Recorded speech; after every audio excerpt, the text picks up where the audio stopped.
Good morning to all my friends and family, and welcome to this episode of my Greek Orthodox Odyssey.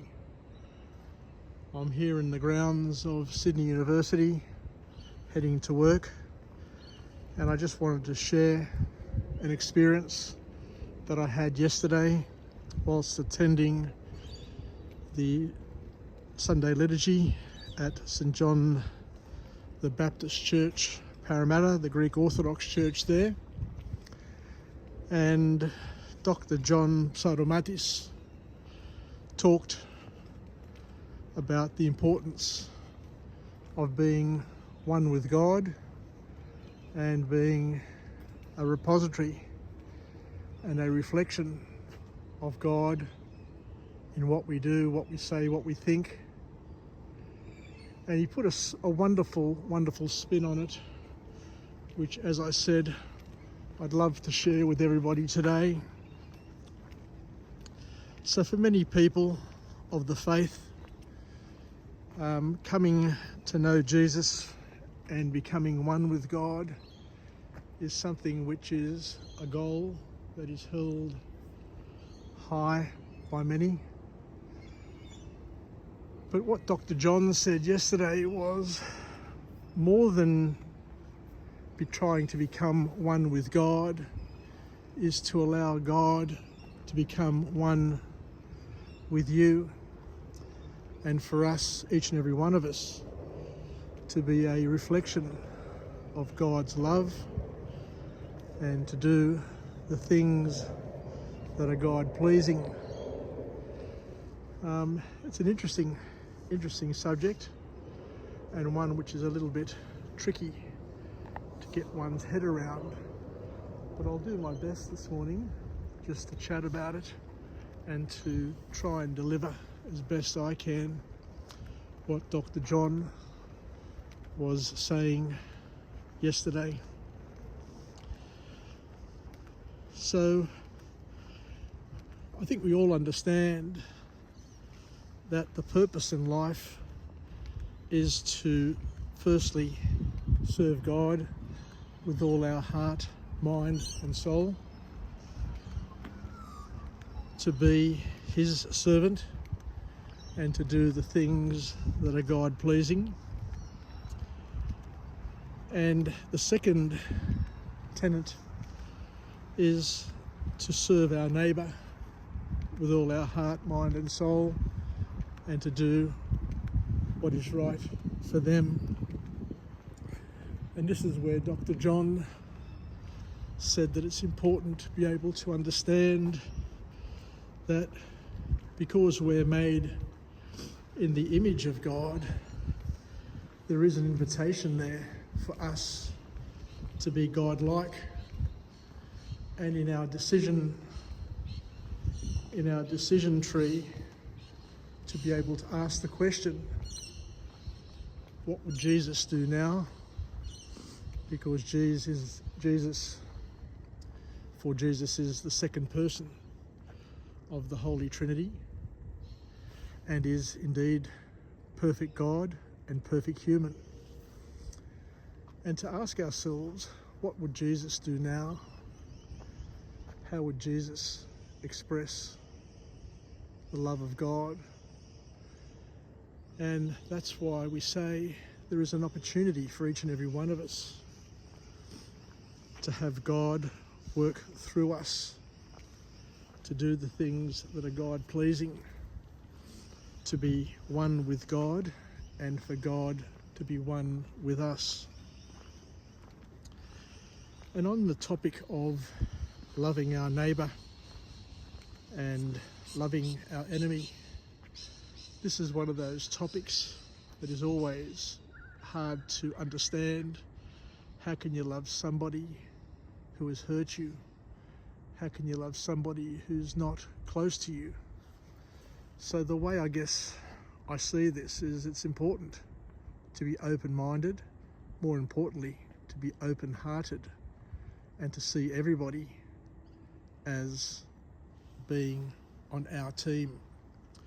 We are all on the same team, so we all have the same benefits to gain by being on the same team and working together, I guess is one way of putting it. But when it comes to serving God with all your heart, mind and soul, and loving your neighbour as you love yourself, and the key message there is you need to love yourself as well, because you can't love other people unless you love God and you respect and love yourself in a productive way, in a nice way. I'm not saying in an egotistical way. But when it comes to loving our neighbours, I guess there is a hierarchy that we need to be able to follow and to be comfortable in following as well. And that hierarchy is you love your family, you love your partner, you love your children, you love your parents, you love them and you serve them. And then it grows from there, where you start loving and expressing care to your extended family, your work peers, your friends, the people that you serve through your work. For example, if you're in the service industry, then your customers become the next extension, the next logical extension.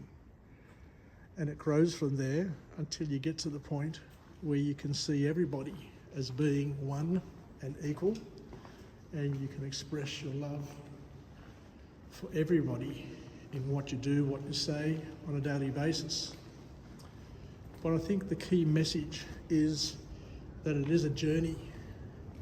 You can't become perfect at loving your neighbour from the very outset, because, as I mentioned before, there's a natural hierarchy, and that hierarchy starts from those who are closest to you, your mother, your father as a child growing up, your siblings, your grandparents, cousins, uncles, aunts, and it just grows from there until it becomes your school friends and everybody else. So it's an evolution, I guess, is what I'm trying to say. And there's no shame in saying that it is difficult, especially when you're growing up with all the challenges of being a school kid, a teenager, a young man, young woman growing up and trying to find their place in their community, in their corporation, in their profession. And it takes time and it takes effort, and we're never going to be perfect at it. But the key is to keep on trying to improve oneself. But most importantly, the key message is to be selfless. But before we can become selfless, before we can do all of those things that the Bible, the church talks about, we need to be selfish. We need to invest in ourselves, in our growth and our development. Because if you don't invest in yourself, if you don't put effort into becoming the best version of yourself, then your cup will never be able to overrunneth, so that you can be generous and to be able to help other people. So once again, we need to understand is that we need to be selfish growing up to a certain point.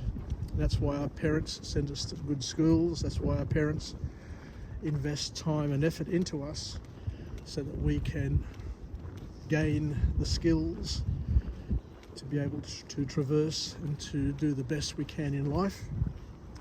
And for that reason, we need to do as much as we can during those formative years to be the best that we can possibly be, and only then can we then express the love of God, to have the patience, the capability, and all of the other things that we need in order to be one with God. Yassas, take care.